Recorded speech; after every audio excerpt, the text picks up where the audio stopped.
티모시는 무사할 거예요. 제가 잘 돌봐줄 사람들에게 티모시를 맡겼거든요. 이후에 경찰은 티모시를 찾기 위해 오랜 시간 수사를 이어갔지만 티모시 행방에 대한 증거를 찾을 수 없어 결국 티모시 실종 사건은 장기 미제 사건으로 남게 됐는데요. 오늘의 특종 주제 공개합니다. 상식적으로 도무지 이해되지 않는 미스터리한 사건들. 여전히 미궁에 빠져있는 그 사건들 뒤에 숨겨진 검은 진실은 무엇일까요? 이번 특종 범죄와의 전쟁 특집 1탄 미스터리 사건 편 19입니다. 범죄와의 전쟁 미스터리 사건 편 19, 17위를 공개합니다. 대기업 부사장 의문의 죽음. 2020년 8월 미국 시카고 일리노이주 세계적인 기업 유항공의 부사장인 제이크 세폴리아가 자택을 나선 뒤 돌연 실종. 당시 경찰은 수백 명의 자원봉사자와 수색견까지 동원해 대대적인 수색을 했지만 그의 행방을 찾지는 못했습니다. 자, 그렇게 행방불명 상태였던 세폴리아는 14개월이 지난 2021년 10월 시신으로 발견. 안타까운 죽음을 맞은 상황이었습니다. 와, 아니 이거는 그러면 자살인가요? 아니면 뭐 대기업 임원이라고 했으니까 네네. 뭔가 이 회사 내 암투? 예, 그런 거에 좀 휘말리지 않았을까라는 걱정도. 자, 세폴리아의 시신은요, 발견 당시 우거진 숲의 나무에 매달린 상태로 실종 당시 입고 있었던 옷차림 그대로였습니다. 조사 결과 그가 실종 직전에 아동 포르노를 다운로드한 혐의로 조사를 받고 있었다는 사실이 밝혀졌고요. 경찰은 타살 정황이 없다고 판단, 그의 죽음을 자살로 결론냈습니다. 이게 이제 관련 범죄로 엄청나게 처벌 수위가 높잖아요. 네. 아동 포르노를 갖고만 있어도 이제 벌이가 네. 되니까 혹시 이게 공개될까 봐 본인의 명예를 위해서 뭐 잘된 선택은 아니지만 그렇게 한 게 아닌가라는 추측도 지금 가능한 상황이거든요. 그렇지. 밝혀지기 전에 거기까지 가기 싫다. 그러니까요. 이렇게 생각했을 수도 있죠. 그런데 말입니다. 세폴리아의 죽음이 단순 자살이라고 하기엔 의심스럽고 수상한 부분이 한두 가지가 아니었습니다. 세폴리아 사망 미스터리 첫 번째, 시신 발견 장소. 시신이 발견된 곳은 그의 자택 인근으로요. 실종 당시 이미 경찰이 수차례나 철저하게 수색을 진행했던 지역이었습니다. 그가 자살해서 14개월간 시신이 그 자리에 있었다면 왜 경찰이 발견하지 못했을까요? 이미 수색을 했던 지역이라고요? 그렇죠. 아까 얘기 나왔잖아요. 수색견에다가 수백 명을 동원해서 맞습니다. 수색을 했는데 집 근처를 못 찾았다. 이것도 말이 안 되는 거거든요. 등잔 밑이 어두워도 그럴 수가 있습니까? 그렇다고 한다면 누가 살을 한 다음에 시신을 그쪽에다 일부러 옮겨놨다. 이것도 가능하거든요. 세폴리아 사망 미스터리 두 번째, 마지막 행적. 실종 당일 그는 중요한 약속이 있었는데요. 바로 주택 매매 관련 계약을 위한 부동산 중개인과의 만남. 죽음 직전 급하게 집을 처분하려던 정황이 포착됐습니다. 그리고 우리는 이혼했지만 쌍둥이 애들에 대한 그의 사랑은 각별했어요. 그날 저녁에도 애들을 만나러 오기로 했었다고요.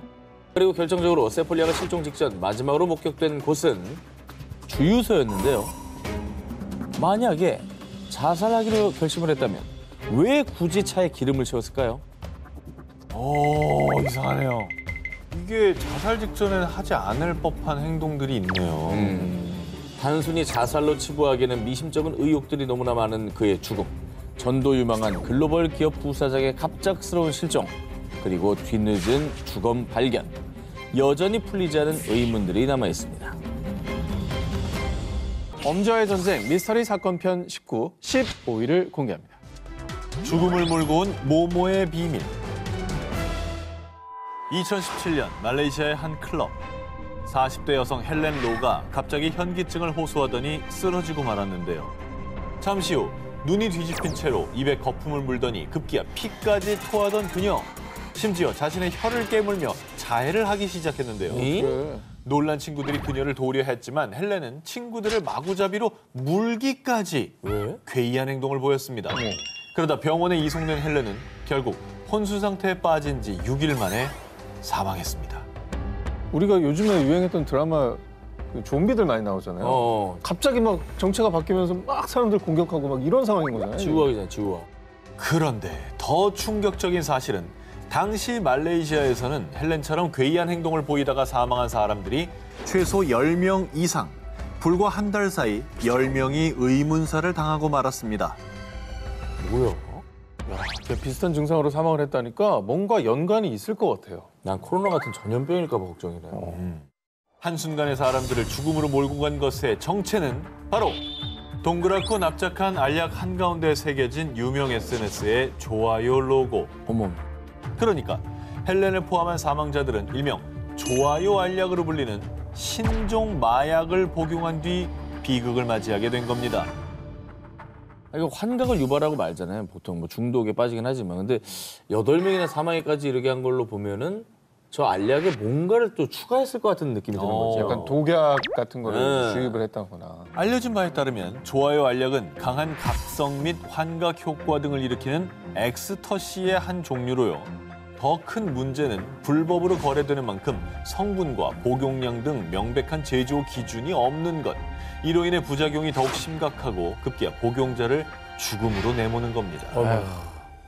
어쨌든 저 알약을 제조한 사람을 뭐 찾거나 뭐 잡거나 그랬습니까? 이 좋아요 신종 마약은 불법으로 암암리에 유통되는 만큼 현재 그 배후나 범인을 밝히는 게 쉽지 않다고 하는데요. 친숙함을 가장한 악의 세계. 지금도 어디선가 유통되고 있을지 모르는 미스터리한 죽음의 신종 마약. 더 이상의 피해는 없어야 할 것입니다. 범죄와의 전쟁 미스테리 사건 편 19, 14일 공개합니다. 이름 없는 남자의 괴이한 죽음. 자, 호주 역사상 가장 오래된 미제 사건. 여전히 미궁에 빠진 서머턴 맨. 자, 아주 유명한 미스터리 사건이지만 주인공에 대해서는 아무도 모르는 이름하여 이름 없는 시체에 대한 사건입니다. 자, 지금으로부터 70여 년 전인 1948년 호주 애들레이드 서머턴 해변에서 발견된 한 중년 남자의 시신. 하지만 그의 신분을 증명한 그 어떤 단서도 없었으며 입고 있던 옷의 라벨은 누군가에게 모두 제거된 상태. 결국 정체가 밝혀지지 않은 시신은 일명 서머턴 맨이라 불리고 있습니다. 아이고. 근데 옷의 라벨은 왜 제거한 거야? 이거 추적할 수 있는 아주 자그마한 단서까지 다 없애버린 거죠. 자, 더욱더 미스터리한 건 부검 결과 사망한 서머턴 맨의 위와 간에는 피가 물려 있었고 장기 곳곳에는 우열이 발견. 비장은 일반인보다 3배는 더 비대해져 있었는데요. 그래서 독살설이 제기되기도 했지만 놀랍게도 그의 체내에서는 그 어떤 독극물 성분이나 흔적도 발견되지 않았습니다. 그리고 시신 발견 한 달 뒤 인근 철도역에서 서머턴 맨의 것으로 추정되는 가방을 확보. 이 가방 안에는 페르시아어로 끝났다라는 구절이 쓰여진 책 페이지 일부가 발견되며 더욱 기이함을 더했는데요. 이상하리만치 기이했던 그의 죽음을 두고 시정 관계 때문에 살해당한 거 아니야? 어?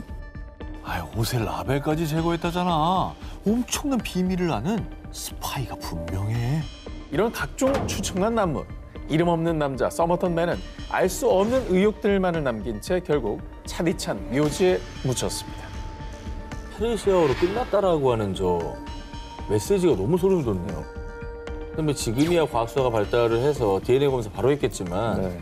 1948년이면은 뭐 아예 생각도 못 했겠네요. 자, 그런데 2007년도부터 서머턴 맨 사건을 파헤쳐온 데릭 에보트 교수의 끈질긴 노력 끝에 드디어 DNA 연구를 다시 할 수 있게 됐습니다.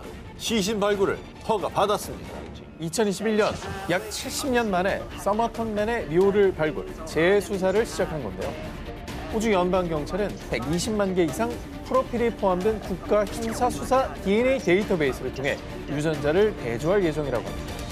게다가 서머턴 맨의 치아 구조와 귀 모양은 전체 인구의 2%에만 나타나는 특징인데요. 두 특성이 함께 나타날 확률은 최대 1만 분의 1. 자, 이런 특이한 신체 특징을 바탕으로 심층 수사를 진행하고 있다고 합니다. 신원도, 연고도, 사인도 모른 채 미궁으로 남아있던 무명의 남자. 과연 21세기 발전한 과학 수사는 그의 이름을 찾아줄 수 있을까요? 범죄와의 전쟁 미스터리 사건 편 19, 11일을 공개합니다. 누가 전직 백악관 보좌관을 죽였나? 2010년 12월 31일 미국 델라웨어주 윌밍턴 전직 백악관 보좌관이자 국방부와 연계된 방산업체의 사이버 보안 담당자였던 존 휠러가 한 쓰레기 매립지에서 시신으로 발견. 그의 사인은 충격적이게도 골절 및 둔기로 인한 외상, 아이고. 즉 타살이었습니다. 누군가 이 전직 백악관 보좌관을 살해해서 유기했다는 거잖아요. 그러니까 정부와 긴밀한 또 네트워크를 가지고 있는 사람이기 때문에 누군가의 또 표적이 되지 않을까라는 의심이 듭니다. 전직 백악관 보좌관 살인 사건에 세간의 이목이 집중. FBI를 비롯한 10개의 정부기관이 수사를 벌였는데요. 그런데 그의 마지막 행적은 의문투성이었습니다. 그가 시신으로 발견되기 얼마 전 그의 집에는 강도 사건이 있었고 며칠 전에는 그의 집 건너편 건설 현장에서 폭발 사고가 발생. 그런데 폭발 현장에서 존의 휴대폰이 발견된 건데요.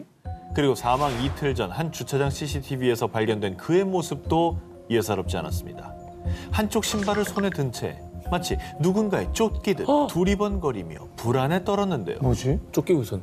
그리고 다음 날인 12월 30일 늘 정장 차림을 하고 있던 그가 마치 위장하려는 사람처럼 갑자기 생전 안 입던 후드를 입은 모습이 CCTV에 포착. 어머. 그리고선 여러 건물들을 배회했습니다. 더욱 수상한 점은 뭔가 불안해 보이는 그를 이상하게 여긴 사람들이 도움을 주겠다고 제안했지만 존은 모두 거절했다는 겁니다. 엄청난 협박에 시달리고 있었나 보다.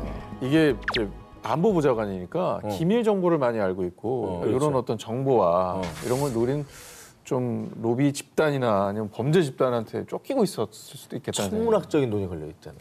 이해관계도 엄청나게 얽혀 있을 거고. 목격자에 따르면 이후 택시를 탄 존은 아무 연고도 없는 뉴워크로 이동했는데요. 그런데 마치 누군가 그의 흔적을 지우기라도 한 것처럼 이후 존에게 어떤 일이 벌어졌는지 그 누구도 알지 못했습니다. 이후 조사에 따르면 그의 시신은 뉴워크 길거리 쓰레기통에 방치된 채 쓰레기 매립지까지 이동. 싸늘한 주검으로 발견된 건데요.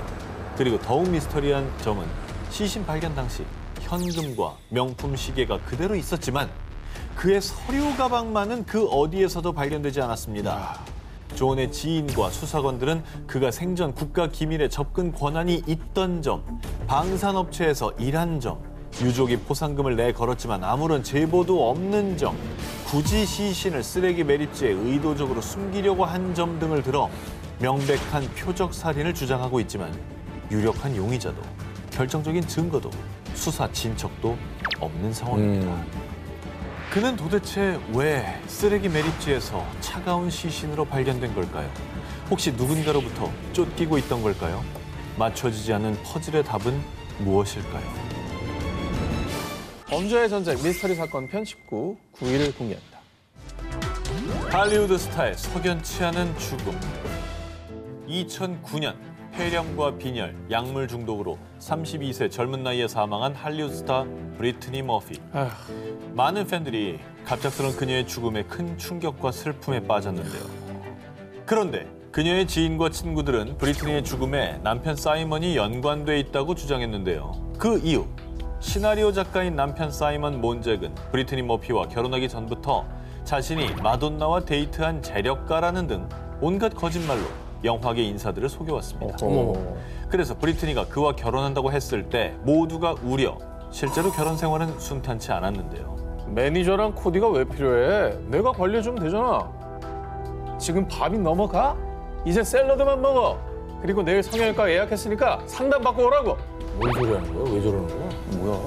남편 사이먼은 브리트니의 일부터 사생활, 인간관계, 체중까지 모든 것을 간섭하고 통제했습니다. 이건 의처증 수준이 아닌데? 이건 뭐야? 약간 뭐 가스라이팅도 있고 어. 집착하고 통제 이런 거를 강하게 하는 약간 아픈 사람인데요. 내가 원하는 유형대로 있어야 되는 거네. 그러니까 내 사람을 안에. 사랑하는 게 아니잖아. 그거. 어. 브리트니의 죽음을 조사한 검시관에 따르면 병원에 데려가 제대로 된 치료만 받았어도 그녀의 죽음은 막을 수 있었을 겁니다. 아쉽다. 그녀가 사망했을 당시 집에서 무려 90여 개의 약물이 발견. 아유. 경찰 조사 결과 남편 사이먼은 아내가 아픈데도 불구하고 병원에 데려가는 대신 가명까지 동원해 약을 처방받는 데 그쳤는데 도라이네. 그런데 말입니다.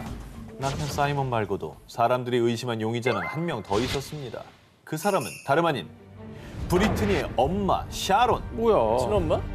브리트니 사망 이후 충격적이게도 사이먼과 샤론, 어머. 즉 사위와 장모가 브리트니가 사용하던 한 침대를 같이 사용했다는 건데요. 에이, 뭐야. 막장 드라마 편인가 오늘? 게다가 두 사람 모두 브리트니의 부검을 반대. 어머. 그래서 사람들은 두 사람이 내연 관계였으며 브리트니를 살해했다고 의심했습니다. 저 엄마 사람이에요. 그런데 브리트니가 사망한 지 5개월 뒤 유력한 용의자 중 한 명이 제외됐습니다. 왜냐? 남편 사이먼 역시 아내가 사망한 집에서 폐렴과 빈혈, 약물 중독, 그녀와 똑같은 사인으로 갑자기 사망. 남편이 죽었어? 아니 처음에 남편이 의심스러웠거든요. 근데 자기도 같은 이유로 죽은 거네요? 이게 뭐야? 너무 이상하다. 유력한 용의자였던 남편 사이먼이 사망하자 일각에서는 샤론이 사위인 사이먼과 부적절한 관계를 맺게 된 뒤 딸 브리트니를 살해했고 이후 생활고에 시달리자 사이먼 역시 살해했다고 추측했는데요. 만나지 말았어야 돼. 심지어 브리트니가 사망한 지 약 4년 후 그녀의 아버지에 따르면 딸의 머리카락에서 위험 수준의 중금속이 발견. 딸이 독살당했다고 주장했고요. 아우. 앞서 2011년 엄마 샤론이 브리트니 집을 처분하고 이후엔 그녀의 의상과 여권까지 판매했다며 딸을 애도하기보다는 돈에 집착하는 모습을 보였다며 딸의 죽음에 의혹을 제기하기도 했습니다. 하지만 샤론은 딸 살해 의혹을 부인했고요. 명확한 증거를 찾지 못한 채 브리트니 사망 후 13년이 지난 지금도 그녀의 죽음을 둘러싼 미스터리는 풀리지 않고 있습니다. 할리우드 스타의 죽음을 둘러싼 의혹. 그녀의 죽음은 누군가에 의해 계획된 걸까요? 아니면 부부에게 닥친 우연한 비극이었을까요? 범죄의 전쟁 미스터리 사건 편 19, 6위를 공개합니다. 칠레 주민들이 공포했던 사연. 2021년 칠레 타라파카의 한 마을이 공포에 휩싸였습니다. 그 이유는 바로 2020년 11월을 시작으로 2달 사이 마을 주민들이 기르던 가축 라마와 알파카 50여 마리가 연쇄적으로 의문의 죽임을 당한 겁니다. 하지만 사건 현장에는 수상한 발자국도 없었고 범인의 흔적을 전혀 찾을 수 없었는데 저건 계획 범죄죠. 범죄면은 일부러 저 발자국 다 지우고 예. 철저히 계획하에. 그러니까 동물을 학대했다든지 아니면 뭐 주변에 이제 맹수가 달려들든 저희가 옛날에 했던 그 기사 중에 외계인의 소행까지 있었죠. UFO의 소행이다 뭐 이런 얘기 했었는데. 이유리 어떻게? 근데 맹수에게 사냥을 당해도 맹수 발자국이라도 있지 않나요? 아니 그리고 너무 또 깔끔하게 죽이기만 했잖아요. 맹수는 또 아, 물 먹지? 예, 그 물어 갔을 텐데 그건 또 아니고 그럼 말이야. 사람이네. 가축들의 사체를 조사한 수의사 안드레아는요. 이건 여우나 푸마 같은 맹수가 만든 상처는 아닙니다. 그런데 미스터리한 건 가축들의 사체에서 발견된 한 가지 공통점이었습니다. 죽은 가축들은 하나같이 뾰족한 송곳니로 관통당한 듯 목덜미에 선명이 난 2개의 구멍이 있었던 겁니다. 흡혈귀? 더욱 의아한 것은 죽은 가축들의 살이나 내장에는 훼손된 부분이 전혀 없었다고 하는데요. 그러니까 정체를 알 수 없는 무언가가 가축들을 흡혈, 피만 빨아먹어서 죽음에 이르게 한 겁니다. 흡혈박쥐인가? 아 근데 흡혈박쥐도 죽을 만큼 빨진 않죠. 급기야 극도의 불안감과 공포를 느낀 마을 주민들 사이에서는요. 목덜미에 난 2개의 구멍. 설마 추파카브라? 피를 빨아서 동물을 죽인다는 전설의 괴물 추파카브라.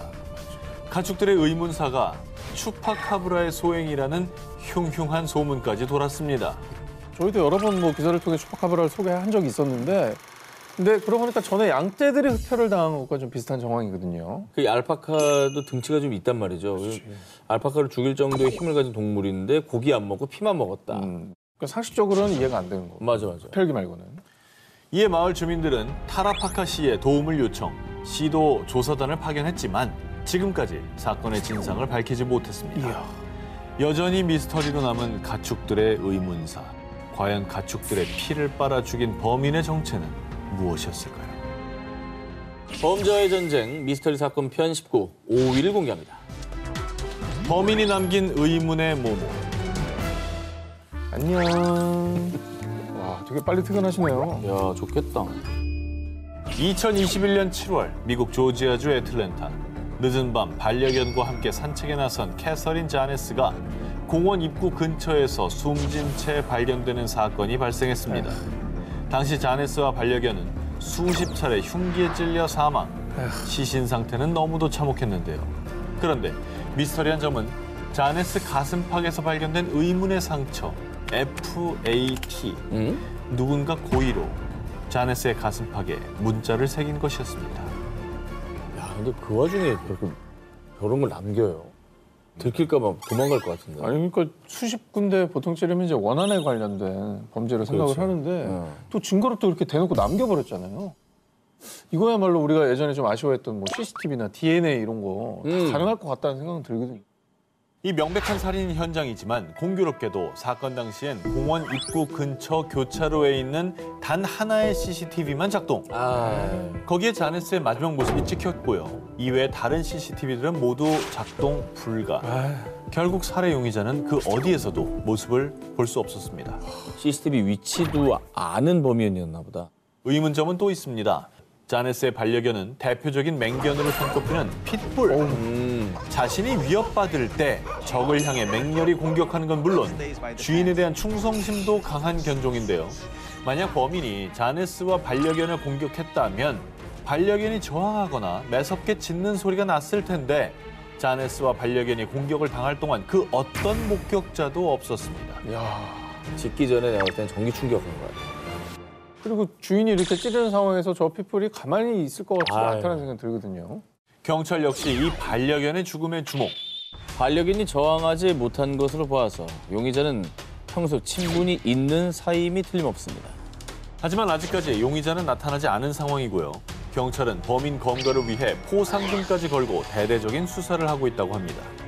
한밤중 산책에 나섰다 의문의 죽음을 맞이하게 된 그녀. 그날 밤 대체 무슨 일이 있었던 걸까요? 이해가 아예 안 가네. 그러니까. 범죄와의 전쟁 미스터리 사건 편 19 4위 공개합니다. 오! 전! 이거는 무조건 전 나와야 돼. 전! 아니지, 이건 오가 나와야지. 도미니카 모모 연쇄 사망 사건. 아름다운 카리브해가 펼쳐진 관광 낙원 도미니카 공화국. 그런데 2019년 5월 25일 도미니카의 한 호텔 투숙객인 베르너 사망. 닷새 뒤인 5월 30일엔 또 다른 호텔 투숙객인 홈즈와 데이가 사망한 채 발견되는 사건이 발생했습니다. 그리고 묘하게도 이 세 사람의 사망 사건엔 공통점이 있었는데요. 우선 똑같은 사인. 사망한 세 사람 모두 술을 마신 뒤 갑작스러운 호흡 부전과 폐 부종으로 사망했다는 것이었습니다. 뭐 술에 뭐가 있나?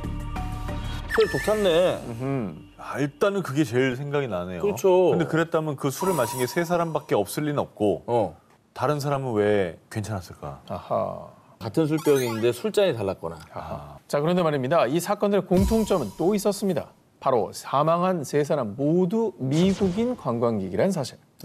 심지어 이 사건이 보도된 뒤 호텔방에서 이상한 냄새가 났는데 다음 날까지 복통이 시달렸어요. 귀국해보니 살충제에 중독됐다고 하더라고요. 제 동생도 호텔 미니바에서 음료수를 마신 뒤에 죽었어요. 네, 도미니카 여행 중 호텔 방에서 이상한 냄새를 맡고 구토, 설사 등의 경험을 했다는 미국인 관광객들의 증언이 속출. 그리고 도미니카 여행 중 사망한 미 관광객의 유족들 역시 그들이 호텔에서 술이나 음료수를 마신 뒤 사망했다고 주장했는데요. 자, 알고 보니 1년 사이 도미니카 여행 중 돌연사한 미국인 관광객이 최소 11명이었습니다. 근데 이거는 미국 사람만 노린 테러 아니에요? 아하. 자, 이는 도미니카 미국인 관광객 연쇄 의문사로 보도되며 큰 파문을 일으켰고요. 결국 미 FBI가 우선 베르너와 홈스데이 커플 이 세 사람이 사망한 사건 수사에 착수했는데요. 자, 그런데 말입니다. 수사 결과는 살인이 아닌 자연사. 그리고 이 사건으로 관광 산업에 큰 타격을 입은 도미니카 공화국 측은요. 미국인 연쇄 살인 의혹을 공식 부인했습니다. 워낙 많은 관광객이 있고 그중에 일부다. 자, 하지만 유족들은요. 도미니카 미 관광객들의 죽음에 여전히 의문을 제기했는데요. 도미니카에서 발생한 미국인 관광객들의 잇따른 죽음. 과연 그것은 우연에 불과했던 걸까요? 아니면 우리가 모르는 위험한 진실이 숨겨져 있는 걸까요? 범죄의 전쟁 미스터리 사건 편 19, 3위를 공개합니다. 2011년 5월 11일 미국 일리노이주. 짐은 6살 된 아들 티모시의 하원 시간에 맞춰 유치원에 방문했는데요. 그런데 어머, 어머님이 급한 일 있다고 아침 일찍 오셔서 티모시 데려갔어요. 짐은 아내 에이미에게 전화했지만 연락이 닿질 않았고요. 하루가 지나도 아무 소식이 없자 다음날 경찰에 실종 신고를 했습니다. 야, 이건 뭐지? 엄마가 애를 납치한 거예요? 둘 다 없어진 거예요? 둘 다 납치당한 둘 걸 다 수도 없어진 있지. 거지. 가정 불화가 있어서 뭐 아이를 데리고 엄마 가출한 걸 수도 있고. 아하. 자, 그런데 정말 충격적이게도 두 사람이 실종된 지 3일째 되는 날 에이미는 한 모텔에서 시신으로 발견. 사인은 놀랍게도 자살이었습니다. 에? 하지만 에이미와 함께 사라졌던 아들 티모시는 그 어디에도 없었습니다. 뭐야? 티모시는 실종? 실종입니다. 아, 이게 난 저런 게 너무 싫어. 자식을 소유물로 보는 거잖아요. 그러니까. 자, 그런데 말입니다. 수사 도중에 밝혀진 뜻밖의 사실.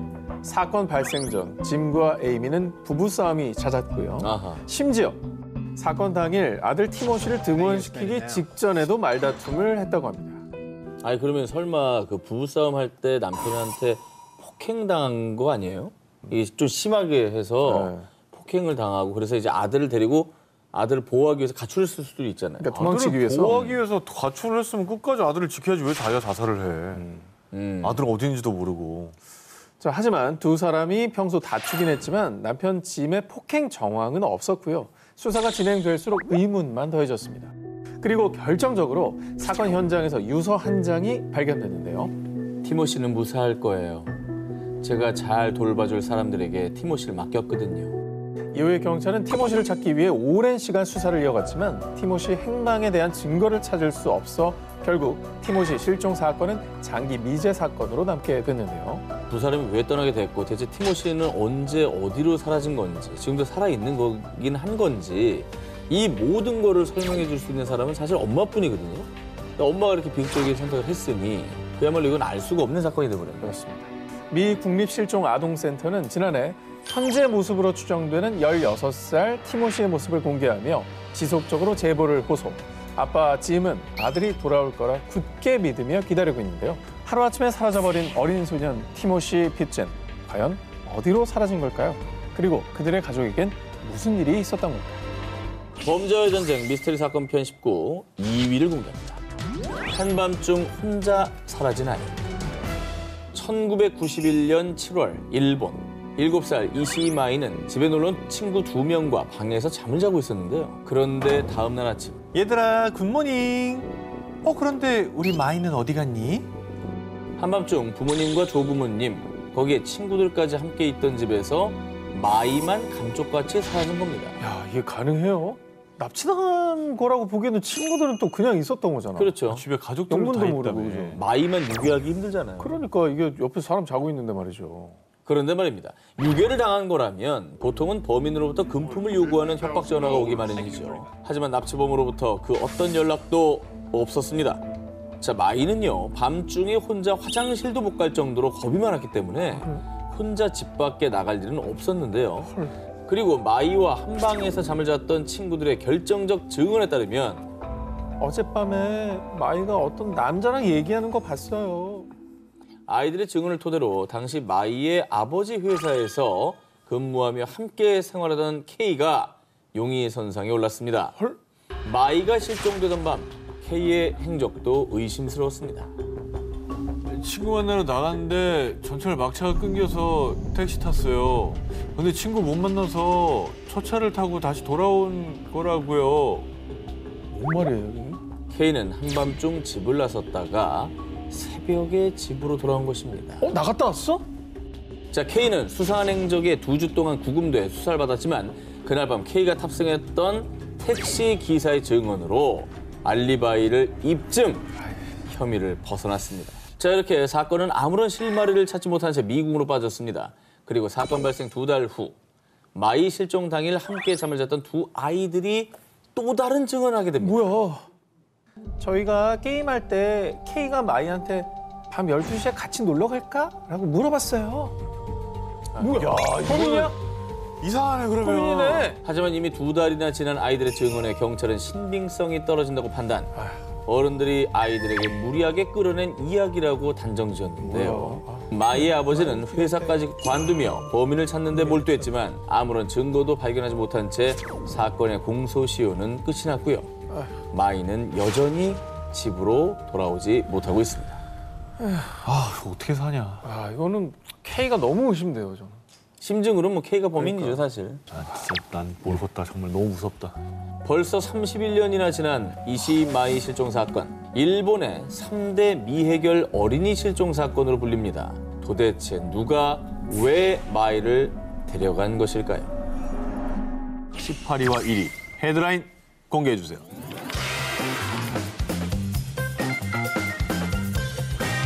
(2008년) 멕시코 16살 소녀 루비 프레이레가 실종된 사건이 발생. 그리고 1년 뒤 멕시코에서도 범죄 우범 지역으로 유명한 시우다드 후아레스 지역의 한 쓰레기통에서 소녀의 시신이 발견됐습니다. 아유, 저렇게 돌아오라고 저렇게 전단까지 붙이시고 기도를 하셨을 거 아니에요. 정말 살아만 있어달라. 무너지는 그런 소식이네요, 진짜. 그런 기도를 했을 텐데. 프레이레의 엄마 에스코베도는 딸의 남자친구였던 바라자를 용의자로 지목, 직접 증언을 수집하며 바라자 체포에 앞장섰고요. 결국 바라자도 경찰의 범행을 자백했습니다. 그러나 바라자가 자백하던 그 순간 현장에 변호사가 없었다는 이유로 자백은 증거로 채택되지 않았고요. 뭐야. 바라자는 재판에서 자백을 철회. 결국 법원은 증거 불충분의 이유로 바라자에게 무죄를 선고했습니다. 잔혹한 살인을 저지르고도 자유의 몸이 된 바라자를 보고 분노한 엄마 에스코베도는 시위를 단행합니다. 그리고 이 소식이 멕시코 전역에 알려지자 비난이 쏟아졌고요. 결국 항소법원은 한 달 만에 판결을 뒤집어 바라자에게 50년형을 선고. 하지만 바라자는 이미 마약 카르텔에 가담해 사라져버린 뒤였습니다. 도망갈 기회를 준 거죠. 엄마 에스코베도는 이 일을 계기로 인권 활동가로 변신합니다. 멕시코에서 벌어지는 여성 범죄 사건에 대한 진상조사와 강력한 처벌을 요구하며 시위를 이어나갔는데요. 그리고 2010년 12월 16일 저녁, 이날도 어김없이 주정부 청사 앞에서 피켓 시위를 하던 그녀. 그런데 이때 가면을 쓴 남자 무리들이 갑자기 에스코베도 앞에 나타나더니 총을 쏘고 달아났습니다. 그리고 결국 그녀는 사망하고 말았습니다. 그러니까 이게 인권 활동가로 적극적으로 또 범죄에 대한 시위를 이제 하셨잖아요. 네. 이게 혹시 이로 인해 또 범죄 사실이 알려지면 안 되는 사람들이 복수를 한 건지, 아니면 정말 생각하기 싫지만 그때 그 바라자가 벌인 짓인 건지. 그 카르텔에서, 마약 네. 카르텔. 하지만 바라자는 이후 2012년 진범이 밝혀지기도 전 마약 카르텔 소탕 작전 중 사살됐고요. 얼마 뒤 경찰이 에스코베도 살해 용의자를 체포했다고 발표했습니다. 그런데 에스코베도의 죽음을 눈앞에서 지켜본 아들은 용의자가 진범이 아니라고 주장. 하지만 경찰은 이를 받아들이지 않았습니다. 그리고 아이러니하게도 경찰이 범인으로 내세운 인물은 다른 혐의로 수감됐다가 2014년 다른 수감자에게 살해당했습니다. 법의 심판을 받지 않은 범인들과 여전히 고통 속에 살고 있는 유족들. 에스코베도는 대체 왜 죽음에 이른 것일까요? 잔혹한 범인의 정체는 여전히 베일에 쌓여 있습니다. 1992년 8월 4일 새벽, 호주 햄프턴 주택 인근에서 세 발의 총성이 울렸는데요. 총에 맞아 숨진 사람은 멜버른 빅토리아, 청과물 상인 알폰소 무라토레. 자, 그런데 그가 사망했던 소식이 알려지자 아니, 어떻게 또 이런 비극이 일어났지? 이건 평행 이론이라고밖에 할 수 없어. 예전에도 비슷한 사건이 있었던 건가요? 그렇습니다. 약 28년 전인 1964년 알폰소가 사망했던 것처럼 청과물 상인이었던 빈센조란 남성이 새벽 시간대에 집을 나서다가 총에 맞아 사망한 사건이 있었는데요. 그 사이에 총 맞아서 사망한 사람이 한둘이 아니었을 것 같은데 너무 평행이론이라고 하는 거 아니에요? 사실 28년이란 세월을 두고 비슷하게 숨을 거둔 두 남성은 부자관계. 그 아버지하고 아들이 똑같은 상황에서 총에 맞아 죽은 거예요? 그러네. 뭐 좀 이상하네요. 사실 이들 부자는요, 호주 청과물 유통시장을 장악한 이탈리아계 마피아였습니다. 둘 다 조직의 2인자란 공통점이 있었고요. 그리고 이들의 죽음에도 공통점이 있었습니다. 먼저 아버지 빈센조는 권력 다툼에 휘말려 살해당한 것으로 추정. 하지만 유력한 용의자 2명이 체포됐지만 어떤 이유에서인지 무죄 판결을 받으며 미제 사건으로 남았는데요. 자, 그리고 아들 알폰소 역시 사망 사건 당시 경찰 조사를 받은 유력한 용의자가 있었습니다. 알폰소가 죽었다고요? 누가 죽였는지 몰라도 잘 죽었네, 그거. 어? 이봐요. 당신 매제가 죽었다고? 당신 마피아들이 죽인 거 맞지? 자, 유력한 용의자는 알폰소의 처남 프랭크. 권력 다툼에서 밀린 그는 평소 알폰소를 못마땅했는데요. 하지만 그가 범인이라는 결정적인 증거는 없었습니다. 그런데 정황상 알폰소가 마피아에게 살해당했다는 이유가 더 있었습니다. 사실 그는 아내를 두고 첫사랑과 내연 관계를 유지해 왔던 건데요. 이에 조직에선 놀아도 좋지만 현관문이 어딘진 기억하라 형제여 라며 경고. 그리고 알폰소는 조직의 상납 비리를 폭로하기도 했습니다. 경찰을 비롯해 대부분의 사람들은 조직에서 알폰소를 처단했다고 추측. 하지만 마피아의 보복이 두려워서인지 그 누구도 증언하지 않았으며 기소되지도 체포되지도 않는 등 수사도 지지부진. 그래서 빈센조와 알폰소 부자 살해 사건 모두 피해자는 있지만 가해자는 없는 미제 사건이란 공통점으로 회자되고 있고요. 그래서 호주 언론에서는 이들 부자 사건을 두고 전쟁과 교통사고를 제외하고 부자가 같은 방식으로 살해되는 경우는 흔하지 않다며 보도. 호주 경찰에서도 전대미문의 콜드케이스 사건으로 분류하며 사건의 실마리를 쫓고 있습니다. 자, 오늘의 데스크 프로파일러 권일용님을 영상으로 만나보겠습니다. 안녕하세요. 네, 안녕하세요. 반갑습니다. 권윤용입니다. 저희 기사들에 대한 총평을 부탁드리겠습니다. 명확하게 실체가 밝혀지지 않는다고 하는 것은 많은 사람들의 불안과 공포를 유발하게 됩니다. 그래서 우리는 미스터리한 사건들에 대해서 훨씬 더 많은 관심을 가지고 해결하려는 노력을 하게 되는데요. 앞으로 점차 발전되는 과학의 힘으로 이런 미스터리한 일들이 빨리 해결되기를 바랍니다. 자, 그럼 오늘의 1위 기사 무엇입니까? 오늘의 1위는 딸 살해범을 쫓다 사망한 어머니의 이야기입니다. 이 기사를 1위로 선정한 이유도 듣고 싶네요. 자신의 딸이 실종, 살해된 사건을 계기로 다른 사람들의 실종과 살인에 대한 실체적 진실을 밝히고요. 끔찍한 사건 속에 숨겨진 사건의 실체를 밝히고자 노력한 그녀의 이타적 삶이 보여주는 사건입니다. 안타깝게도 진실이 밝혀지기 전에 그녀조차도 죽음에 이르게 되는데요. 비록 사건은 오리무중에 빠졌지만 악에 대응하는 이 시대 부모의 참 모습을 볼 수가 있었습니다. 네, 오늘 프리랜데스크 권일용님 고맙습니다. 반갑습니다. 알쏭달쏭 프리한 법률 상담소 19 6위를 공개합니다. 개 짖는 소리 좀 안 나게 하라. 2020년 조사에 따르면 전국에서 무려 638만 가구가 반려동물을 양육하는 것으로 추정되는데요. 너무나 귀엽고 사랑스러운 우리 아이들. 그런데 이 공동주택에서는 이 반려동물로 인한 소음 때문에 이웃 간에 심각한 갈등을 겪는 경우가 참 많습니다.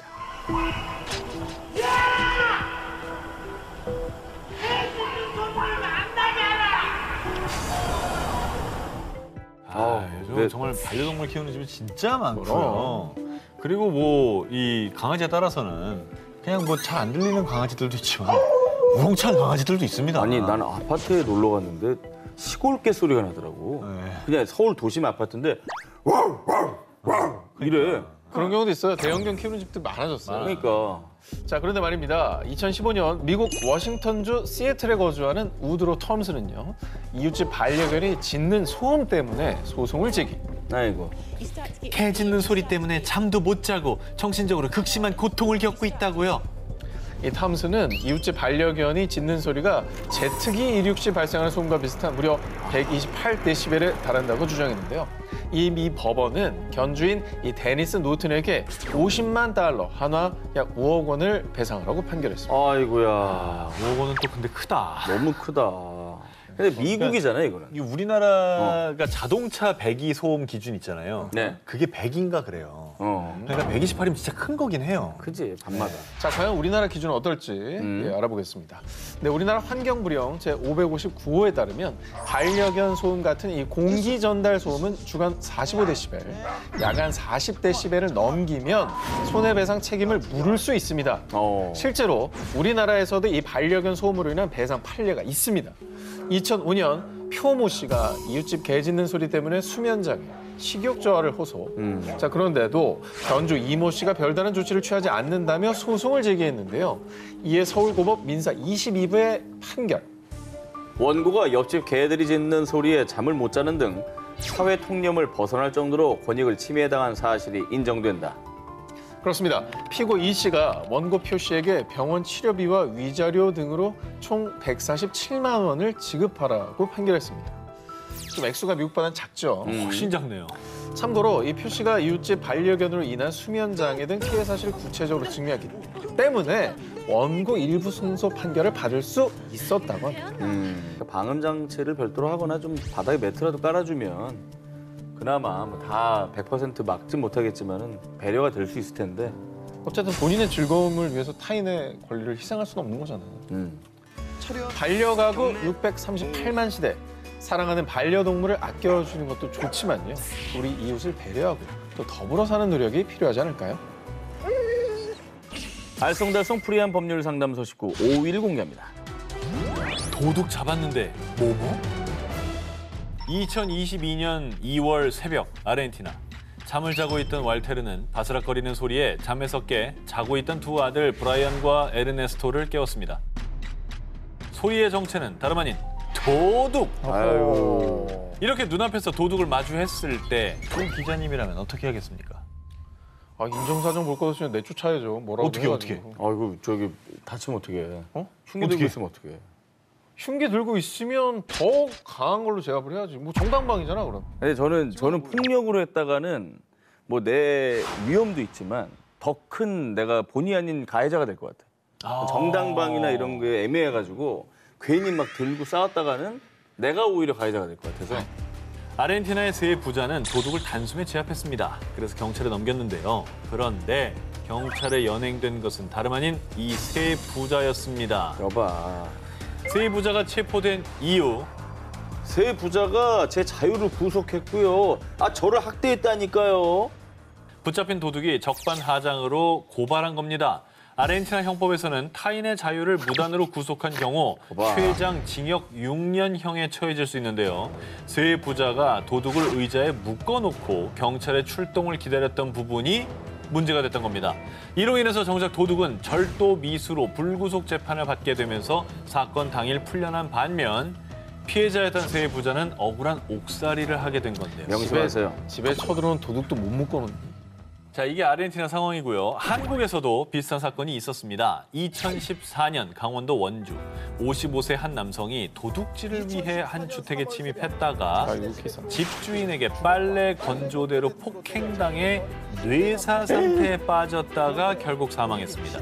당시 집주인은 도둑이 아무런 저항 없이 도망만 가려고 했음에도 머리 부위를 장시간 심하게 폭행, 정당 방위의 한도를 넘어섰다며 징역 1년 6월에 집행유예 3년을 선고받았습니다. 근데 이게 참 애매합니다. 저도 이제 고민을 하는 이유가 정당 방위의 기준이 뭐냐는 거예요. 우리나라에서 정당 방위, 상대방의 위협 행위에서 벗어나기 위한 소극적 방어 행위만을 인정합니다. 그래서 사실상 반격 행위가 정당 방위로 인정되는 요건은 굉장히 까다롭습니다. 먼저 폭력을 행사해서는 안 되고요. 흉기 사용도 안 됩니다.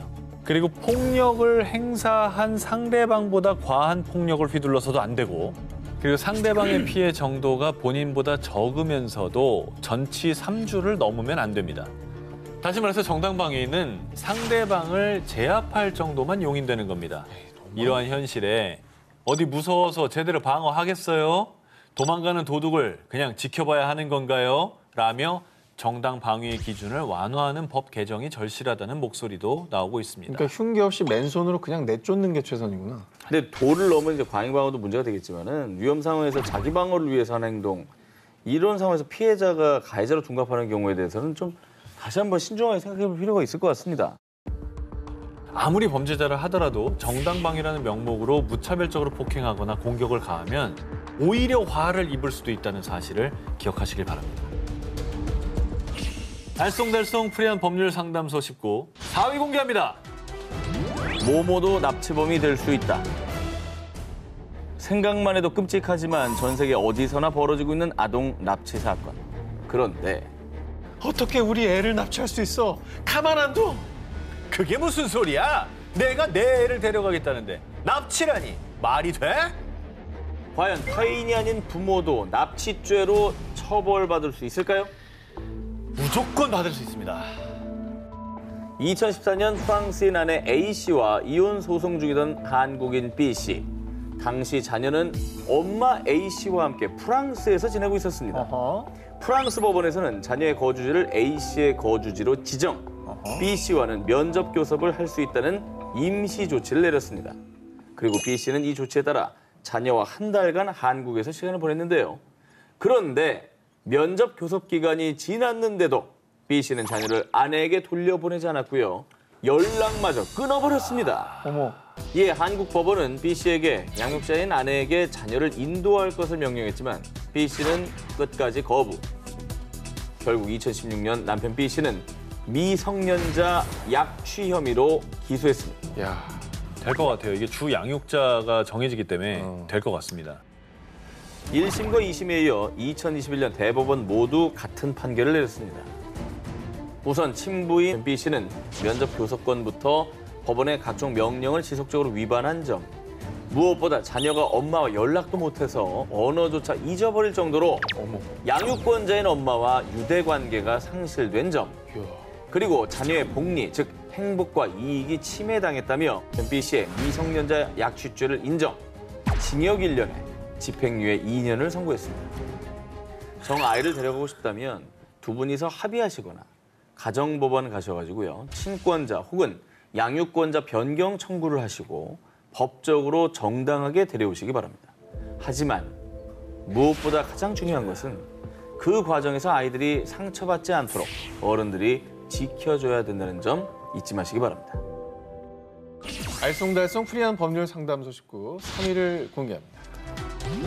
음주 측정 거부, 그 결과는 2016년 8월 11일 늦은 밤 경북 경산시 한 아파트 주차장에서 가벼운 접촉 사고가 발생. 당시 접촉 사고를 낸 지인을 대신해 조수석에 앉아있던 A씨가 운전석으로 자리를 옮겨서요. 직접 자동차를 운전해 30m가량 이동했는데요.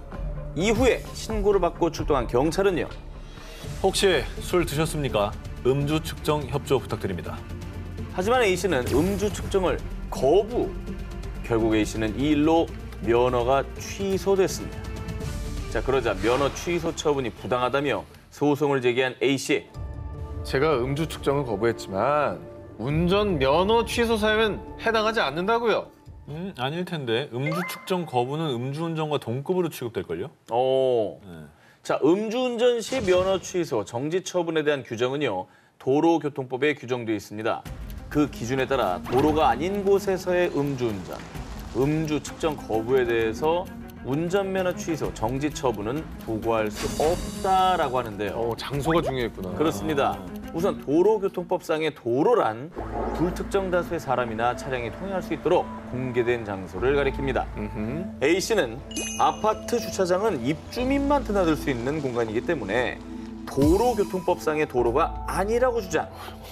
따라서 도로가 아닌 곳에서 음주 측정을 거부했기 때문에 면허 취소가 부당하다는 겁니다. 자, 그러니까 이 사건의 쟁점은 아파트 단지 내 주차장을 도로교통법상 도로로 볼 수가 있는지 여부였습니다. 애매하네.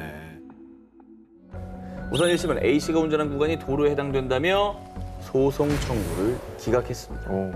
사실 외부인 출입이 자유롭고 개방되어 있는 공간이라면 아파트 단지 내 도로도 도로교통법상의 도로에 해당된다고 하는데요. 그런데 2심에서는 주차장 내 외부 차량 출입 금지 표지판이 있고 그래. 주민과 방문객만 이용하는 곳이라며 도로가 아니라고 판단. 대법원 또한 2심 판단에 손을 들어주며 A씨의 승소를 확정지었습니다. 아니 근데 이게 도로가 아니라면 음주운전을 해도 된다라는 얘기가 되는 거거든요. 근데 면허 취소만 아니지 처벌은 됐을 것 같진 않아요? 자, 유의하셔야 할 점은요. 이 판결이 아파트 단지 내에서 음주운전이나 음주 측정 거부가 허용된다는 뜻이 아닙니다. 그렇지. 면허 취소와 같은 행정처분은 내릴 수 없지만 형사처벌은 가능. 음주운전은 도로 여부를 떠나서 음주 상태에서 차량 운전석에 착석하면 무조건 처벌 대상입니다. 어디 있든. 그래서 늘 조심하시기 바랍니다. 알쏭달쏭 프리한 법률 상담소 식구 2위를 공개합니다. 외도 증거 수집은 뭐뭐? 평생을 함께하기로 약속했던 배우자의 배신.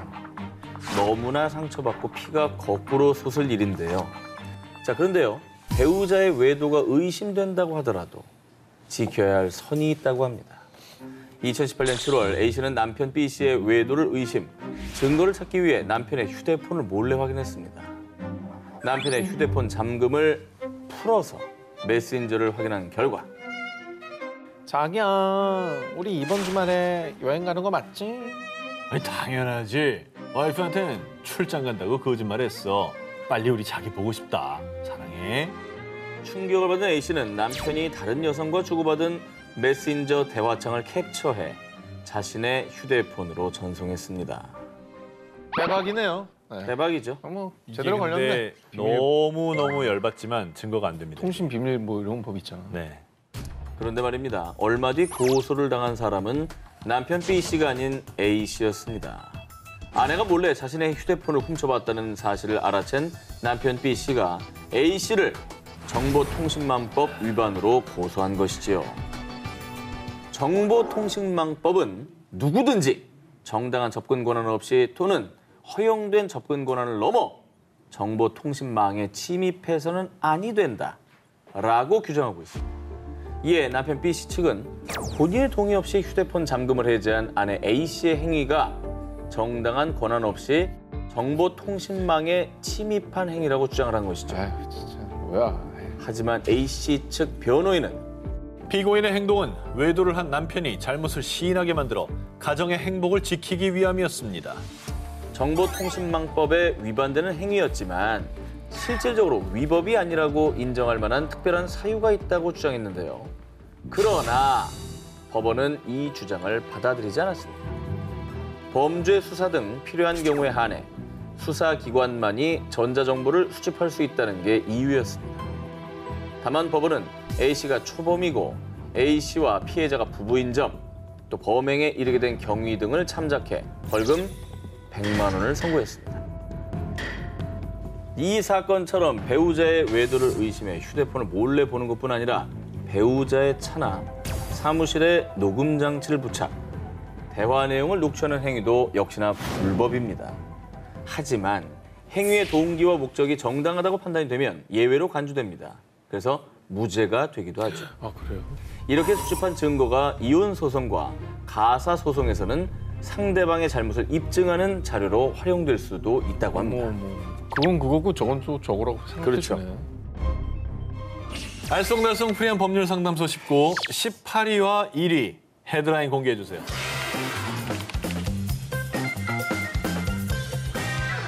자, 이번에 소개해드릴 특종은요. 요즘 또 심각한 문제로 대두되고 있는 학교 폭력으로 인해 발생한 사건입니다. 2017년 M씨는 초등학교 3학년의 딸 A양이 동급생 B양에게 따돌림을 당하고 있다는 사실을 알게 됐는데요. 이 B양은 친구들에게 A양을 험담하며 같이 놀지 말라고 한 것은 기본, 화장실이나 운동장에서 놀이 중 딸 A양을 수차례 따돌리는 등 무려 1년에 걸쳐 왕따를 주도했습니다. 이에 A양의 엄마 M씨는 해당 초등학교에 학교 폭력 신고를 했고요. 가해자 B양을 다른 반으로 전반시킬 것을 요청했지만 학교 측은 피해 학생에 대한 접촉 보복행위 금지 조치만 취했습니다. 야, 이건 근데 애를 키운 입장에서 벌써 화가 나고. 네. 너무 소극적으로 대처했다. 이에 엄마 M씨는 학교 측의 동의를 받아 딸의 학교 참관 수업에 참여 가해자 B양을 마주해서요. 너 내가 누군지 알지?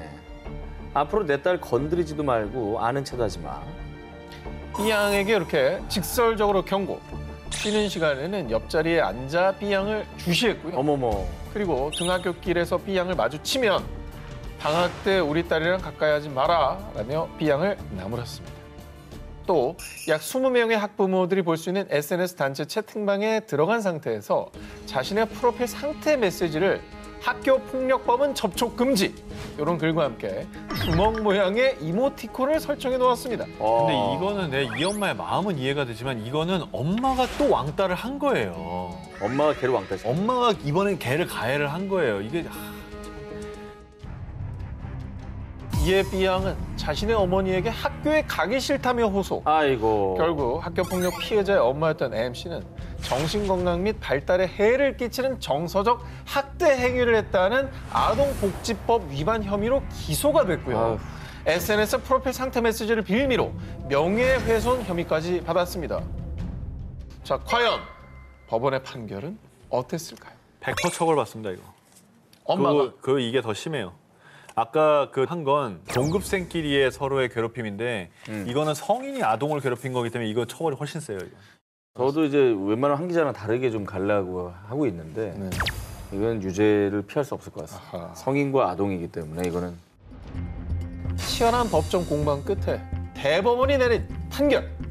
MC의 행동에는 다소 부적절한 측면이 있으나 현재의 위험을 초래할 정도의 행위는 아니다.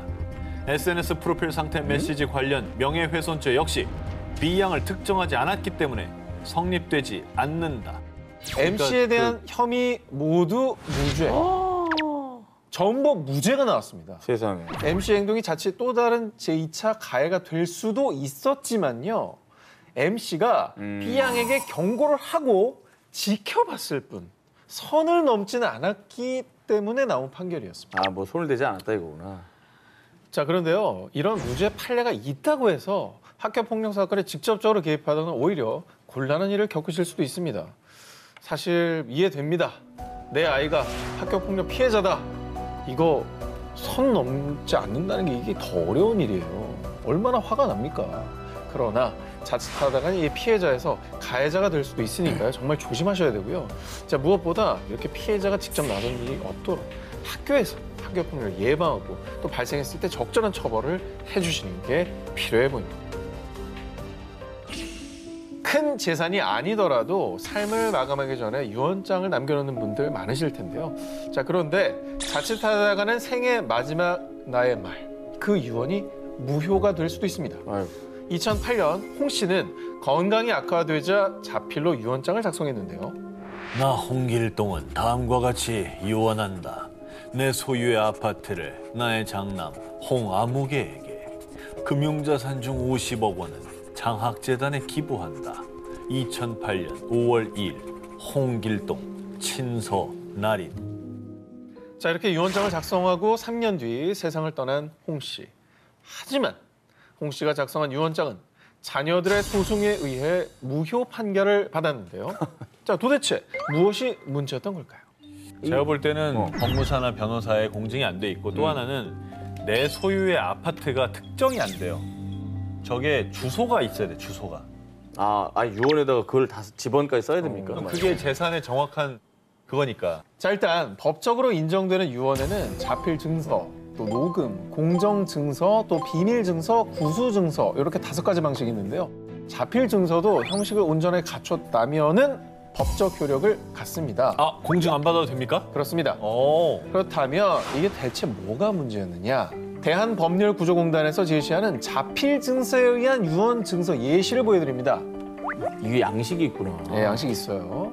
요 형식을 따라야지만 유언장이 법적 효력을 갖게 되는 겁니다. 자필로 써도. 그렇습니다. 자필 증서에는 필수 기재사항 5가지가 있어요. 바로 유언 내용과 또 유언을 작성한 연월일, 또 유언자의 성명 날인과 함께 중요한 것, 유언자의 주소를 기재해야 됩니다. 그런데 이 유언자의 주소가 빠져 있었던 겁니다. 그래서 저 유언장이 법적 효력을 갖추지 못하고 무효 판결을 받게 된 건데요. 유언장이 효력을 갖추기 위해서는 필수 기재사항을 반드시 작성을 해야 되고요.